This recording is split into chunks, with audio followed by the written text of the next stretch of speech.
اس کے منہ میں جاتا ہے تو نشے میں آ کر وہ اپنی دم پر کھڑا ہو جاتا ہے۔ یہ دیکھنا ہے کہ یہ حکمران شہباز شریف اور ان کی کابینہ چوہے کی طرح دم پر کھڑی ہوئی ہے یا پھر جرت کے ساتھ یہ عدلیہ کے سامنے خم ٹھوک کر کھڑی ہوئی ہے۔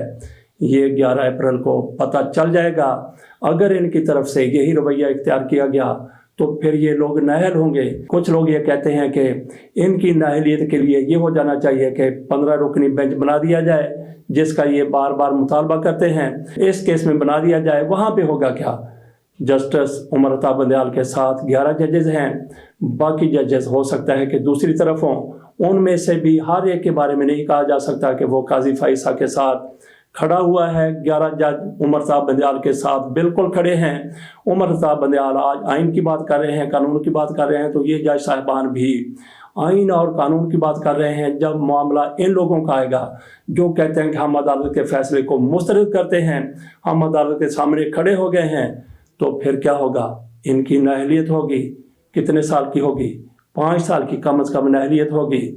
تو بینچ فل کوڈ بنا دینا چاہیے، سارے کے سارے جج بیٹھ جائیں تاکہ ان کی نااہلیت قانون کے مطابق 5 سال کے لیے یا جتنی بھی مدت کے لیے ہونی ہے ہو جائے، تاکہ ان کو پھر 15 جج نہ مل سکے، 16 جج نہ مل سکے جو ان کے خلاف آیا ہوا فیصلہ ریورٹ کر دیں۔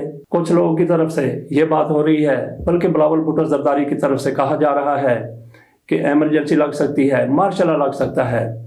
ایمرجنسی پاکستان میں کوسوں دور ہے، اور اگر مارشل لا کی بات کریں تو وہ ہزاروں میل دور ہے۔ سوال ہی پیدا نہیں ہوتا کہ پاکستان میں کبھی بھی مارشل لا لگے یا ایمرجنسی لگے۔ کیونکہ جسٹس افتخار محمد چودھری ایک لارجر بینچ میں یہ راستے بند کر چکے ہیں۔ ان کی طرف سے پرویز مشرف نے جو ایمرجنسی لگائی تھی، نوٹس لیا گیا تھا، اور اس کے بعد پرویز مشرف کے خلاف جو کچھ ہوا وہ پوری دنیا کے سامنے ہے۔ ایک تو جسٹس افتخار محمد چودھری کی عدالت کا وہ فیصلہ جو پرویز مشرف کے خلاف آیا تھا، جیسے ہی پرویز مشرف کی طرف سے 3 نومبر کو ایمرجنسی کا اعلان کیا گیا، اسی روز سپریم کورٹ کا بینچ بیٹھتا ہے، اس نے اس ایمرجنسی کو اسی وقت کالعدم قرار دے دیا تھا، اور جسٹس افتخار محمد چودھری کے فیصلے پر پھر عمل بھی ہوا تھا۔ اور پھر مارشل لا اور ایمرجنسی کیوں نہیں لگ سکتی؟ اس کی ایک اور وجہ بھی ہے۔ وقار سیٹھ نے ایک فیصلہ دیا تھا پرویز مشرف کو سزائے موت کا، اس کے بعد سارے راستے گو کہ اس پر عمل نہیں ہوا، گو کہ وہ بینچ ٹوٹ گیا تھا، وہ عدالت ختم ہو گئی تھی، لیکن ایک فیصلہ اپنی جگہ پر موجود ہے، اس فیصلے کا خوف موجود ہے۔ تو سوال ہی پیدا نہیں ہوتا کہ کوئی بندہ پاکستان میں مارشل لا لگانے کی کوشش کرے یا اس کی سوچ بھی رکھے۔ جس طریقے سے 2 فیصلے سامنے آ چکے ہیں، اس کے بعد پاکستان میں مارشل لا کا اور ایمرجنسی کا کوئی امکان ہے ہی نہیں۔ ان لوگوں کی طرف سے، کابینہ کی طرف سے، حکومتی اتحادیوں کی طرف سے، میاں نواز شریف کی طرف سے فل کوڈ کی رٹ لگا رکھی ہے۔ فل کوڈ سے کیا ہوگا؟ فل کوڈ کس نے بنانا ہے؟ کیا میاں نواز شریف نے بنانا ہے؟ مریم نواز شریف صاحبہ نے بنانا ہے؟ یہ کس کا اختیار ہے؟ یہ اختیار ابھی تک تو چیف جسٹس کے پاس ہے۔ انہوں نے فل کوڈ بنانا ہے یا انہوں نے سنگل بینچ میں معاملہ بھیجنا ہے، 3 رکنی بینچ میں بھیجنا ہے یا 5 رکنی بینچ میں بھیجنا ہے، یہ ان کا مکمل اختیار ہے۔ کس طریقے سے کوئی دوسرا جج کوئی بات کر سکتا ہے، چیف جسٹس کے اختیارات کو سلب کر سکتا ہے یا چیف جسٹس کے اختیارات پر کسی قسم کے ریمارکس دے سکتا ہے۔ قاضی فائصہ صاحب جو کچھ کہہ رہے ہیں یا ان کے ساتھ 2-3 اور جج ہیں وہ جو کچھ بھی کہہ رہے ہیں، یہ ایسے ہی ہے جیسے کور کمانڈرز کا اجلاس ہوتا ہے، چیف آف آرمی سٹاف اس کی صدارت کرتے ہیں، سارے احکامات ان کے وہاں پر جاری ہوتے ہیں۔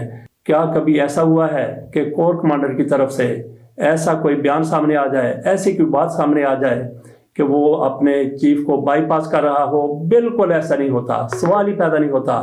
اس کو کہا جا سکتا ہے کہ وہ ڈسپلنڈ فورس ہے، لیکن عدلیہ کیا اس میں ڈسپلن نہیں ہے؟ کیا یہاں پہ جج نظم و ضبط کے پابند نہیں ہیں؟ یہ لوگ کس طریقے سے اپنی مرضی کے بیانات دے سکتے ہیں، اپنی مرضی کی باتیں کر سکتے ہیں، اور اپنی مرضی کے جناب قاضی فائصہ صاحب بینچ تشکیل دے کر اس میں فیصلے کر سکتے ہیں؟ ایک طرف وہ چیف جسٹس کو سو موٹو لینے سے روک رہے ہیں، دوسری طرف وہ خود بھی سو موٹو لے چکے ہیں۔ ناظرین عدلیہ کو متنازع بنا کر یہ لوگ کس کی خدمت کر رہے ہیں؟ کیا یہ پاکستان کی خدمت کر رہے ہیں؟ کیا یہ عوام کی خدمت کر رہے ہیں۔ عدلیہ پر انہوں نے ایک بار پہلے بھی حملہ کیا تھا، عدلیہ کے مابین اختلافات پیدا کیے تھے صرف اپنے ذاتی مفاد کے لیے۔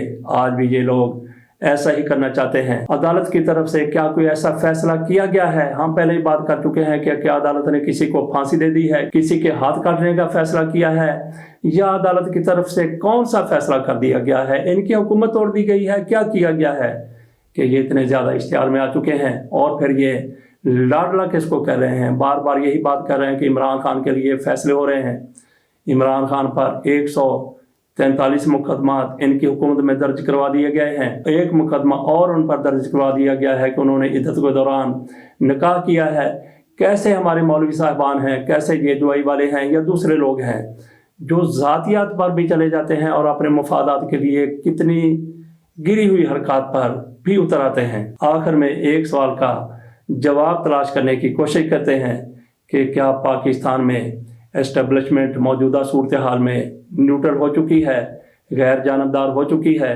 بظاہر تو ایسا ہی نظر آتا ہے کہ اسٹیبلشمنٹ غیر جانبدار ہو چکی ہے، اور یہ جو کچھ دھول اڑا رہے ہیں، یہ جو کچھ تماشا لگا رہے ہیں، یہ آج کے حکمران جن کو حکومت دے دی گئی ہے اور ان سے حکومت نہیں سنبھل رہی، ان کی طرف سے سارا یہ تماشا لگایا جا رہا ہے۔ اگر واقعی جیسا کہ ہم نے کہا کہ بادی نظر میں نظر یہی آتا ہے کہ اسٹیبلشمنٹ نیوٹرل ہو چکی ہے، اگر واقعی اسٹیبلشمنٹ نیوٹرل ہو چکی ہے تو پھر پاکستان میں آئین اور قانون کی حکمرانی ہوگی۔ یہ جو باتیں کر رہے ہیں کہ ہم عدالت کے فیصلے کو نہیں مانتے، یہ اس فیصلے کو بھی مانیں گے اور اس پر عمل درآمد بھی کریں گے۔ ناظرین، اس کے ساتھ اجازت دیجیے۔ اللہ تعالیٰ پاکستان کا حامی و ناصر ہو۔ اللہ حافظ۔